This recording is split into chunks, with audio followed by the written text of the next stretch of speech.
What would you do if your father died a hero, but the world never called you his daughter? That question followed me like a shadow for 21 years. I asked it under my breath at every milestone.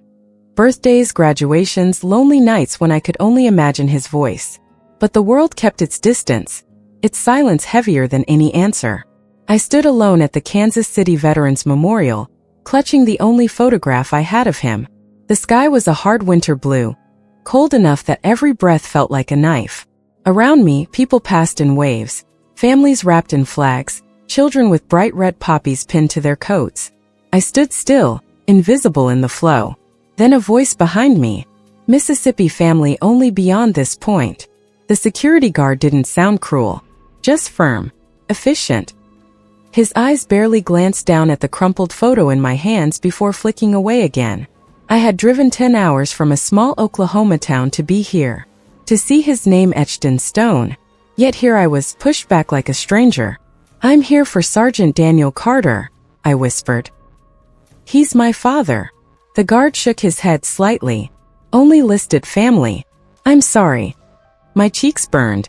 I wanted to argue, but what could I prove? I wasn't on any list. My mother had never remarried, never reached out to the military for recognition. She lived quietly, her grief like a sealed box I was never allowed to open. I stepped back from the line, the photo shaking in my hand. I could have driven home right then. Told myself I was right, I didn't belong. That I never had. But I didn't leave. Instead, I sat on a cold stone bench, the kind that makes your bones ache if you sit too long. I watched families take turns placing wreaths, photographs, folded flags at the foot of the wall. I watched mothers cry, sons salute. I thought about my own mother, about how she never cried in front of me. I sat so still I might have disappeared. That's when he noticed me. An older man stood off to the side, his frame sharp despite the years, his hands weathered and strong. His eyes missed nothing. He watched the confrontation, watched me sit and disappear into the edges of the crowd. I wiped my eyes when I thought no one could see. Then his shadow crossed my shoes. "You came for Carter," he said, his voice rough but steady. I nodded, swallowing the lump in my throat. "Daniel Carter. My father." His face changed, something deeper than surprise. A recognition older than me. He pulled something from beneath his jacket, a chain glinting in the sunlight. A dog tag. He held it up. The name was clear. Daniel Carter. "I've carried this for 21 years, he said. "It belonged to your father. I kept it because I couldn't save him." I looked at the tag, at the way his fingers trembled, not from age but from memory. "But maybe," he added, his eyes locked on mine, "maybe I was meant to return it to you." My breath caught. He didn't wait for my answer. He simply gestured for me to stand. "Come with me." He walked back toward the wall, toward the place I wasn't allowed to go. The guard stepped forward, but the man didn't slow. "She's Sergeant Carter's daughter," he announced, his voice cutting through the murmurs. "She belongs here." The crowd stirred. I heard the ripple of voices. "Carter's daughter," someone said. "Carter." As if the name carried weight, finally. I stood where he told me to, right at the wall. My fingers traced the cold, engraved letters of a name I never got to hear spoken to me. Daniel Carter. I didn't cry. Not yet. The old man placed the dog tag around my neck. "You deserve to be here more than any list could prove," he said. His voice was quieter now. "We failed to bring him home, but we don't forget our own." I stood still, the tag warm against my skin. I didn't feel like a stranger anymore. That was the first time in my life I was called his daughter. And everything changed. The old man introduced himself quietly. Colonel Martin Hale. Retired, though his stance hadn't retired with him. His spine was straight as a mast, his eyes sharp beneath silver brows. He didn't speak much, only what was necessary. "I was his commanding officer," he said. "Green Berets. Afghanistan." He didn't need to say more. The title, the tone, the memories pressed behind his eyes. Everything told me what he carried. We stood before the wall, and for the first time no one told me to move. Around us I heard the hush of reverence fall. Others, veterans mostly, had gathered closer. They knew Hale by sight, by reputation maybe, but they knew enough to stay quiet. I held the dog tag in my hand, the chain coiled loosely like a small weight. The engraved letters Daniel Carter, blood typo plus, the serial number USA. That was all. Just a name, numbers. But it was everything. Martin Hale's voice dropped low, the words slower, measured. He saved us. That's the truth of it. 21 years ago. I looked at him, waiting. He kept his eyes on the wall. We were deep in the hills near Gardez. Intel was bad. We were ambushed, heavy, brutal. I was pinned. We all were. A pause. He worked his jaw like the words themselves hurt. Carter volunteered to flank the enemy. Alone.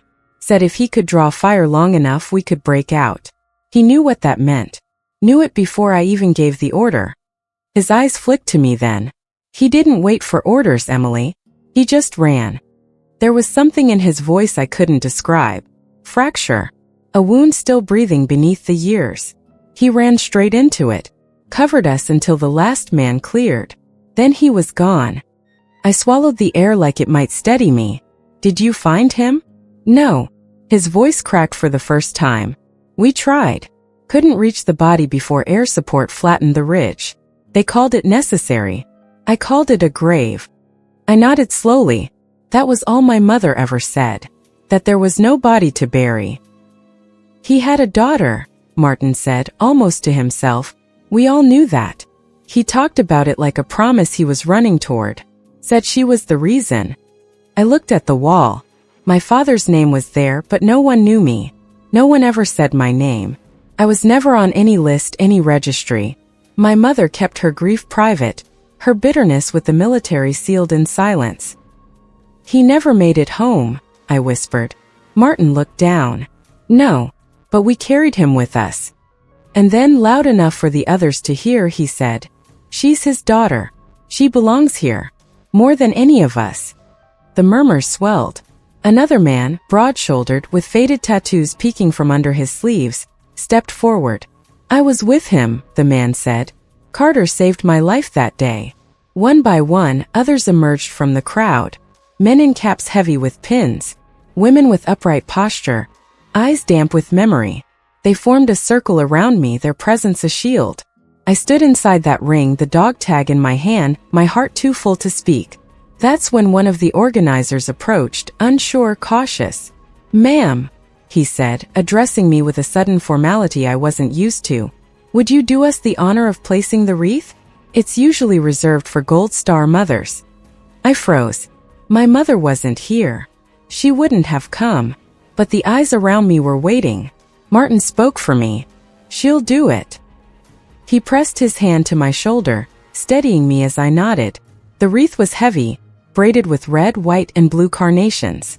As I lifted it, the crowd parted silently to let me through.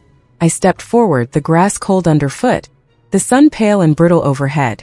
At the wall I crouched slowly, placing the wreath beneath my father's name. My hand brushed the stone, the cold grit of engraved letters against my palm. For a long moment I stayed there, breathing the air he never came home to breathe. Then I heard footsteps. I stood, turning to face them.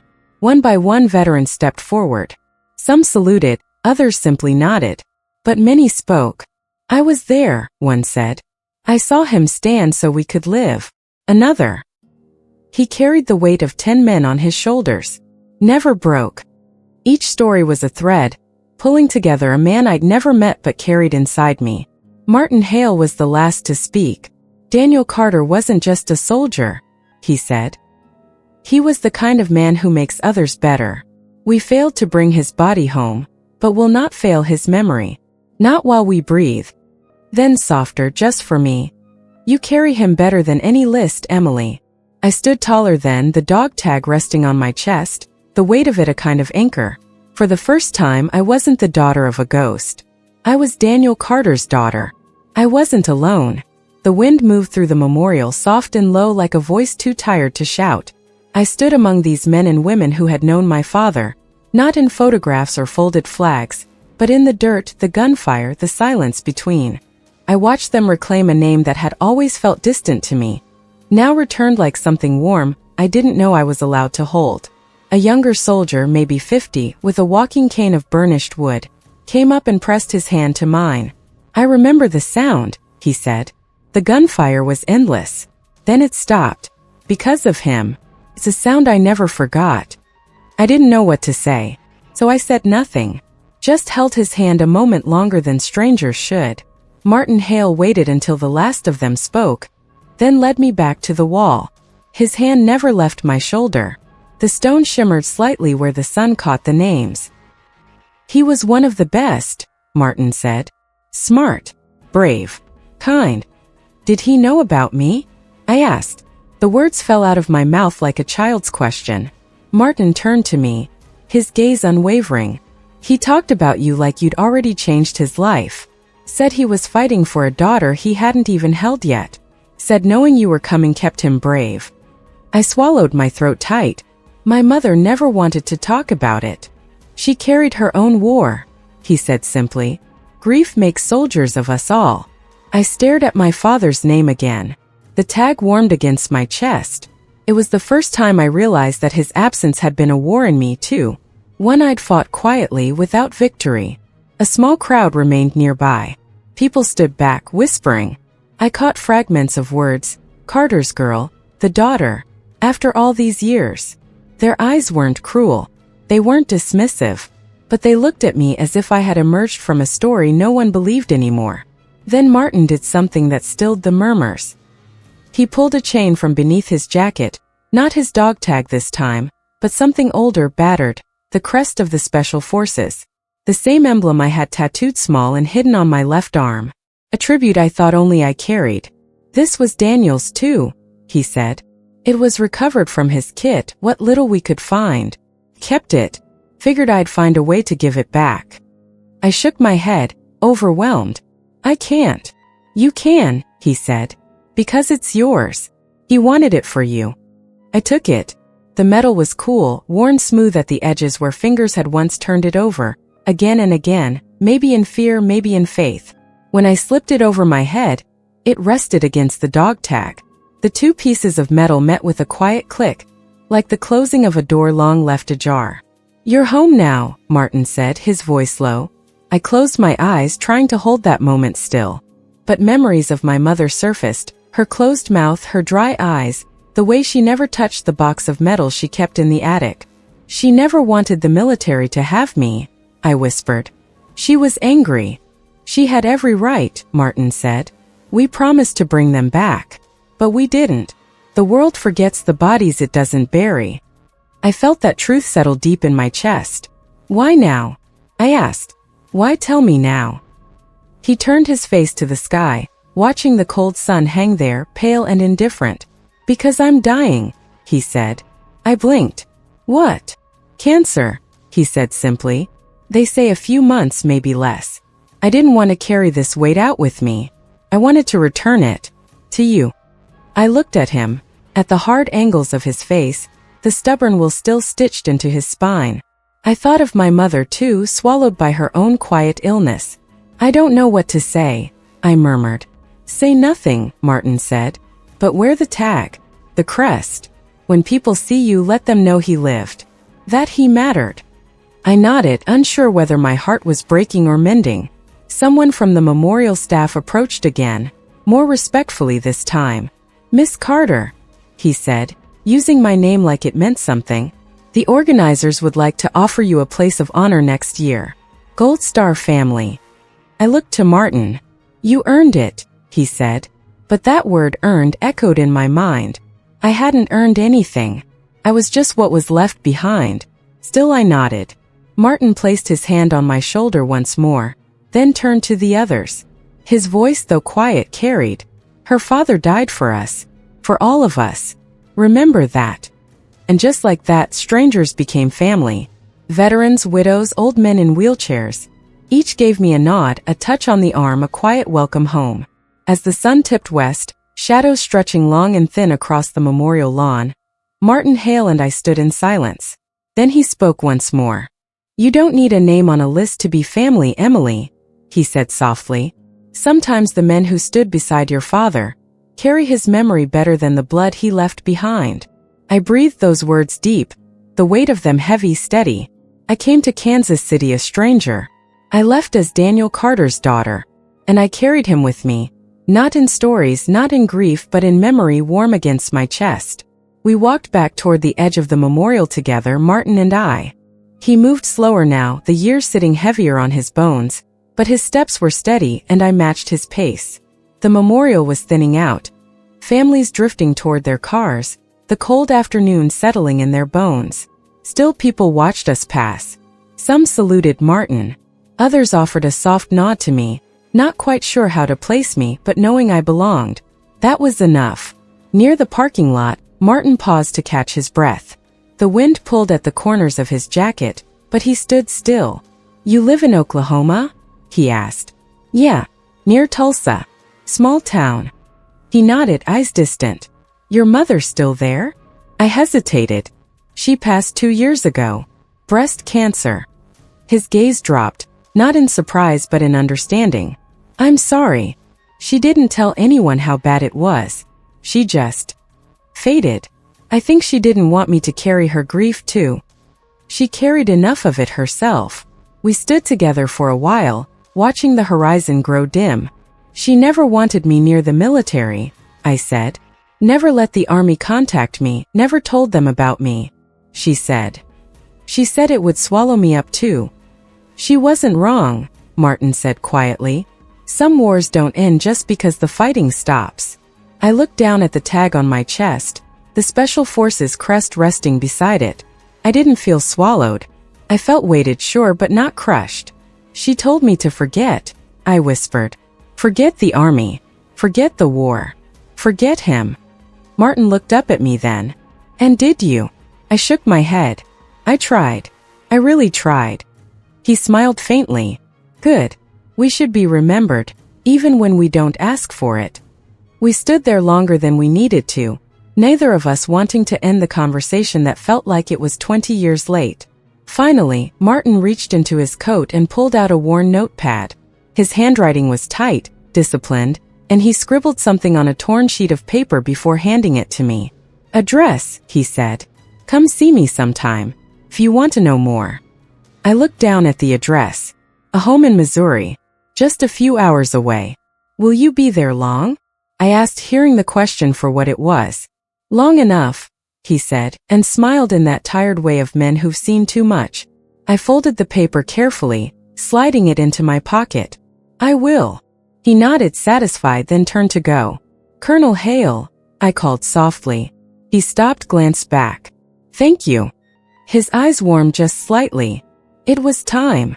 And then he was gone, his figure swallowed by the slow dispersal of the crowd. I stood by my car, staring back at the memorial. The stone walls, the names, the wreaths gently shifting in the wind. My father's name was among them, but it didn't feel like enough anymore. A name on a wall is easy to overlook. A memory pressed into your chest, a chain you can feel with every breath, that's harder to ignore. I started the engine, the photograph of my father still on the passenger seat. Faded, creased, a man in uniform smiling toward a life he never got to live. I picked it up, brushed the edge with my thumb. "You've got a daughter," I whispered aloud. "I'm here. I'm still here." And I drove home, but not before promising myself I'd visit Martin Hale. I needed to know the rest, because the war might have ended in Afghanistan, but the war for memory, for dignity, was still being fought here. And I was ready to carry my part.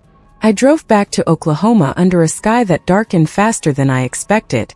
The November cold sank deep, making the road feel lonelier, flatter than usual. The photograph of my father rode beside me, the dog tag warm against my collarbone, the Special Forces crest hanging just beneath.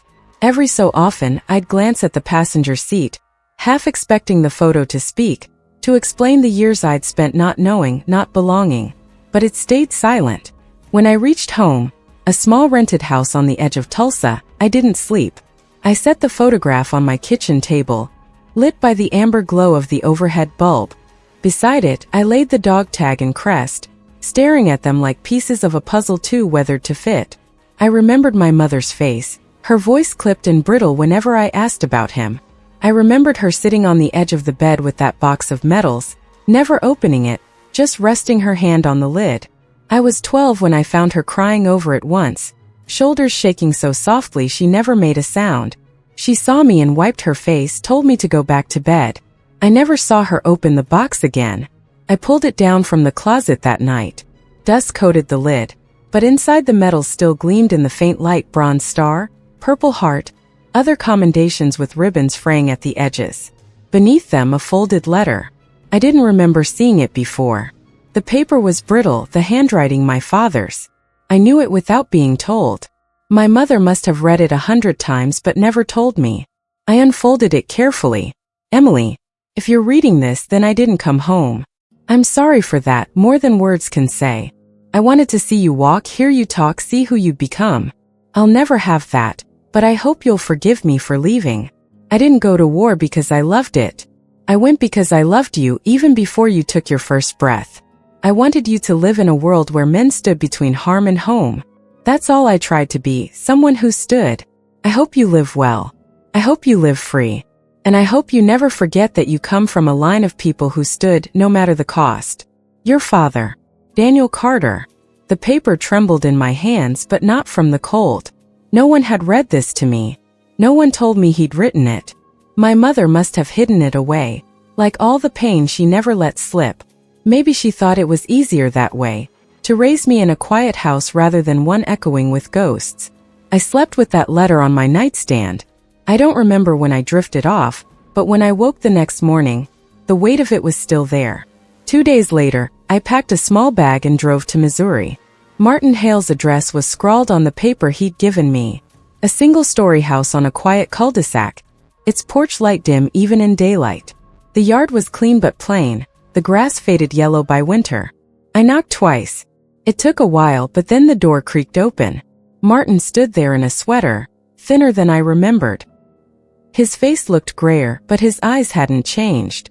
"You came," he said simply. "You said long enough," I replied. I didn't want to wait. He stepped aside, letting me in. The house was sparse. Not cold, just undecorated, like a place waiting for its tenant to leave it behind.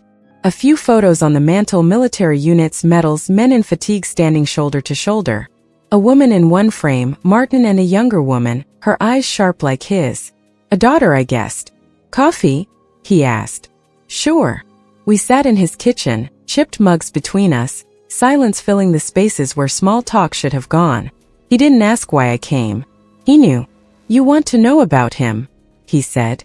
"Yes." Martin nodded, eyes settling on some distant point beyond the window. Daniel was quiet, but not shy. He was the kind of man who knew what he was good at, who didn't need to shout it. He could make a plan under pressure faster than anyone else. He had a mind for chaos, and a heart that didn't like to see anyone left behind. He paused, sipped his coffee. We called him the Shepherd.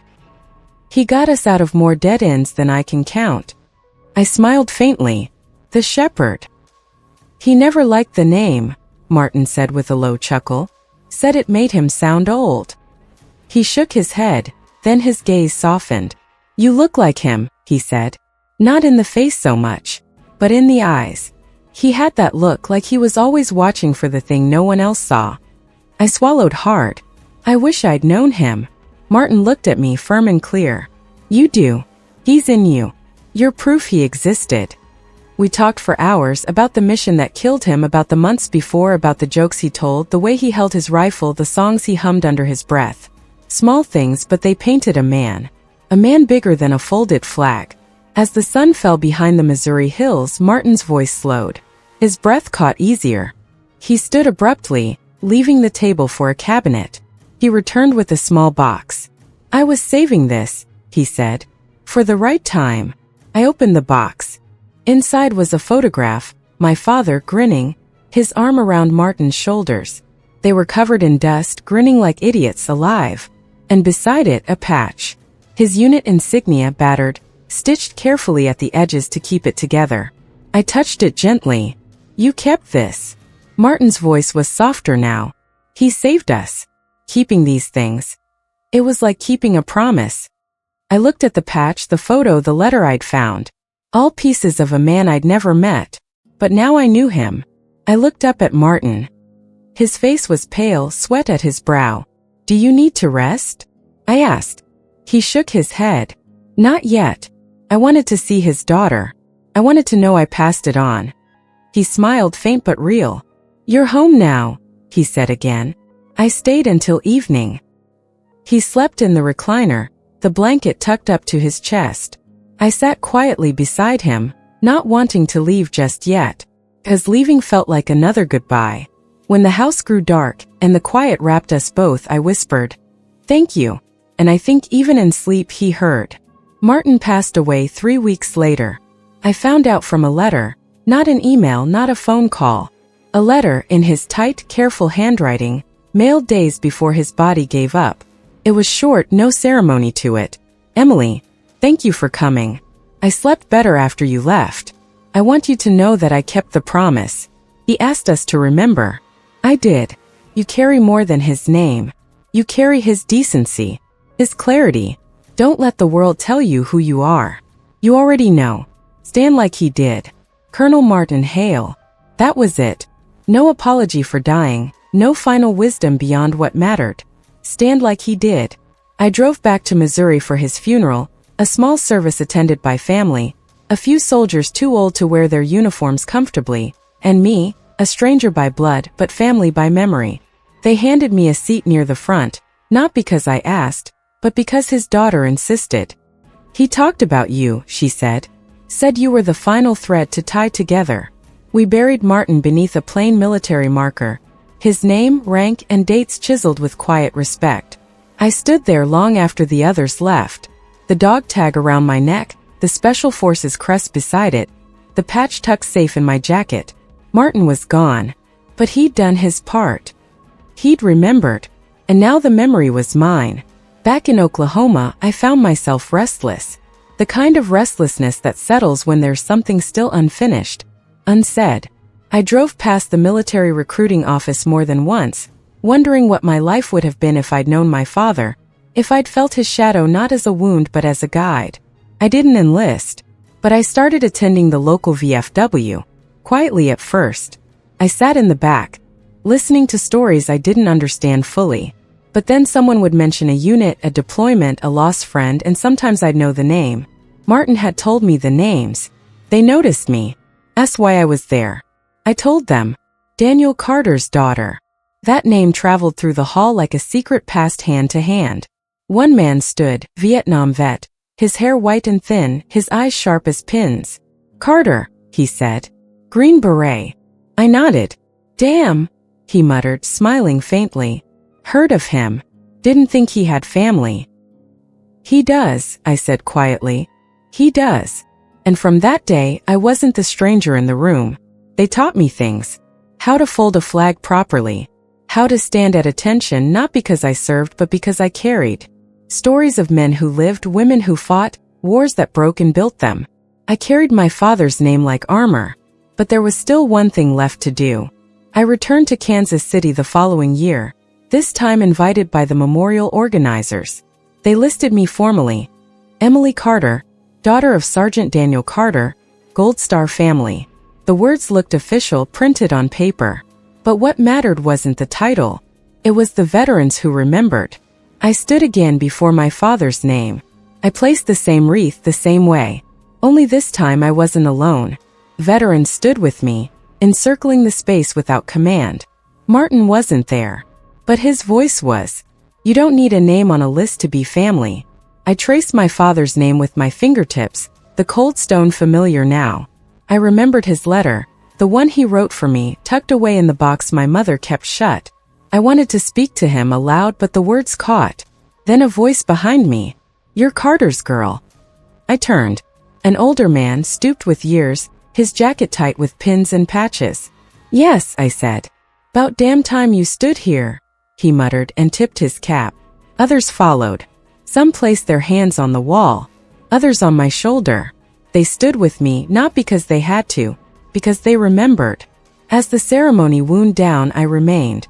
The organizers had left a microphone near the wreath. Someone asked if I wanted to say anything. I hesitated. Then I stepped up. "I didn't know him," I said, my voice trembling. "But I carry him." I held up the dog tag. Let it shine in the winter sun. He died to bring others home. I only made it here because someone brought him home to me. His brothers. The ones who didn't forget. I paused, breathing steady. Now I won't forget. That's my promise. And I stepped away. The applause was soft. Not the clapping of strangers at a podium speech, but the sound of recognition, of something made whole. When the sun began to set, I whispered to the stone, "I'm here, Dad." And I meant it. I drove back to Oklahoma that night. But I wasn't the same. I carried memory. I carried blood. I carried a name no longer folded in a box or sealed in silence. I was Daniel Carter's daughter. And I stood like he did. The house was dark when I returned home, but I didn't turn on the lights. I stood in the kitchen, my hands resting on the letter, the dog tag, the crest. I set them carefully on the table, arranging them like a small altar. Outside, the wind moved through the trees, that same low, persistent sound I remembered from the memorial. The sound of time moving forward, no matter who stayed behind. I thought of my mother, of how she carried her pain quietly, hiding the weight of it from me. She wanted me to live without the burden of memory. But memory wasn't the burden. Silence was. I stood there for a long time before I sat and began writing. I wrote my father's name on the first line. Then I wrote mine. I didn't know what the letter would say yet. Maybe I was writing it to the daughter I might have one day. Maybe to a stranger who'd wonder who he was. Or maybe I was writing it to myself to remember that I belonged to a story older than me. A story of standing, of remembering, of never forgetting the names that aren't spoken loud enough. I wrote until the sun breached the horizon, a thin, quiet light across the floorboards. Then I folded the paper, slid it next to his letter, and closed the box. But not all the way. I left it open just enough, because some memories shouldn't stay sealed. And I carried him forward, not because the world put me on a list, but because I stood. And sometimes standing is enough.